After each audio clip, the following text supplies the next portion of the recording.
সওম মানে শুধু না খেয়ে থাকা নয়, পানি ছেড়ে দেওয়ার নাম নয়, আর স্ত্রী সহবাস ছেড়ে দেওয়ার নাম নয়। সওম মানে হচ্ছে আল্লাহ পাকের যাবতীয় নিষেধকে ছেড়ে দেওয়ার নাম।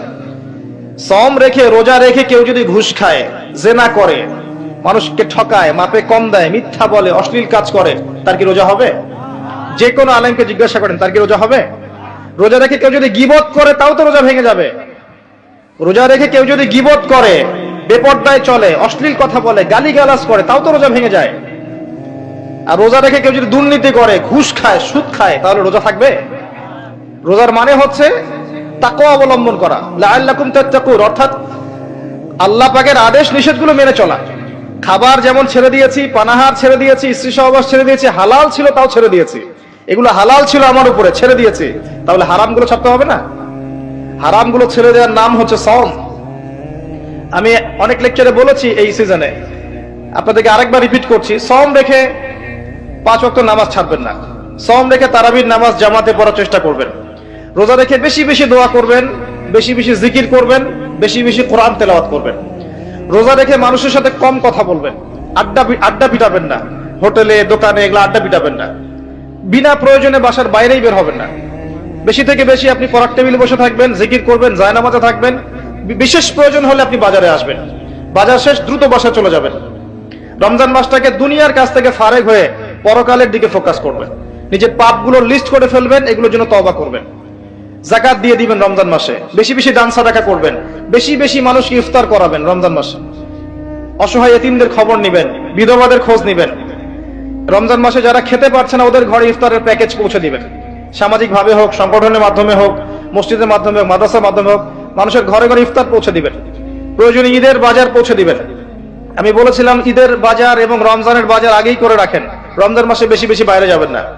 রোজা রেখে বেশি খাবেন না ইফতারে, রোজা রেখে বেশি বেশি ইফতারে খাবেন না, সেহরিতে বেশি বেশি খাবেন না। লাইলাতুল কদর পাওয়ার চেষ্টা করবেন, শেষের দশক ইতিকাফ করার চেষ্টা করুন মসজিদে।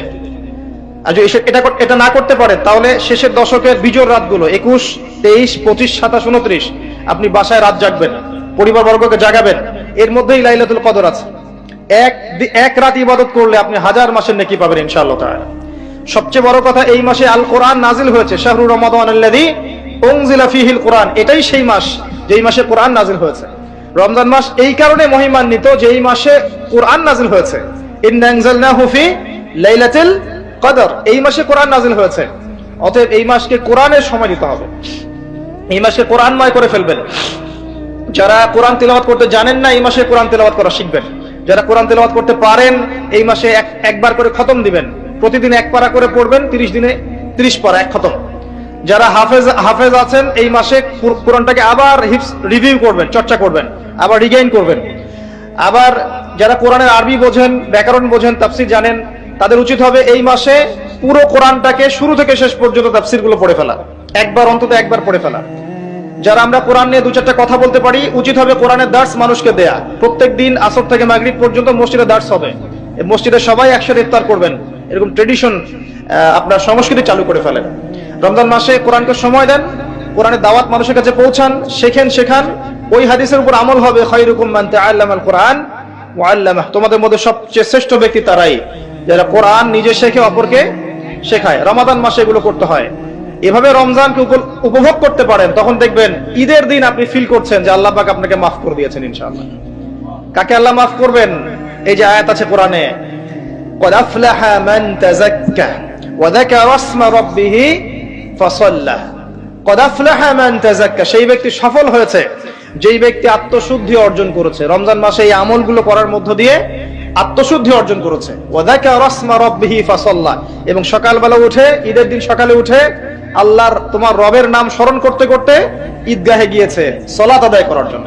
وذكر اسم ربه ফাসাল্লা।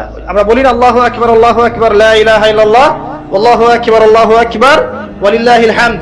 এটা বলতে বলতে গিয়েছে ঈদগাহে, সারা মাস এই আমলগুলো করেছে, করে আত্মশুদ্ধি অর্জন করেছে। সকালবেলা ঈদের তাকবীর পড়তে পড়তে সালাত আদায় করতে গিয়েছে। এই ব্যক্তির জন্য ঈদের খুশি। কার জন্য ঈদের খুশি? যে রোজা রেখে বেপরদায় চলেছে, এর জন্য খুশি। রোজা রেখেছে, দুর্নীতি করেছে, রোজা রেখে ঘুষ খেয়েছে, সুদ খেয়েছে, জেনা করেছে, ফ্রি মিক্সিং করেছে, হারাম খেয়েছে, মাপে কম দিয়েছে, এর জন্য ঈদের খুশি। এদের সাথে কি সম্পর্ক রমজানের সওমের? এদের সাথে তাকওয়ার কি সম্পর্ক? কুতিবা আলাইকুমুস সিয়াম কামা কুতিবা আলাল্লাযিনা মিন ক্বাবলিকুম লাআল্লাকুম তাত্তাকুন। এই কারণে সওম ফরজ করা হয়েছে যাতে করে তাকওয়া অবলম্বন করতে পারো। ঠিক তোমাদের পূর্ববর্তীদের উপরেও সিয়ামকে ফরজ করা হয়েছিল একটা উদ্দেশ্যে, লাআল্লাকুম তাত্তাকুন, যাতে করে তোমরা তাকওয়া অবলম্বন করতে পারো। ওই যে প্রথমে একটা বলেছে ইত্তাকুল্লাহা হাক্কা তুকাতি ওয়া লা তামুতুন্না ইল্লা ওয়া আনতুম মুসলিমুন, হে মুমিনগণ তোমরা তাকওয়া অবলম্বন করো এবং পরিপূর্ণ মুসলিম না হয়ে মৃত্যুবরণ করো না।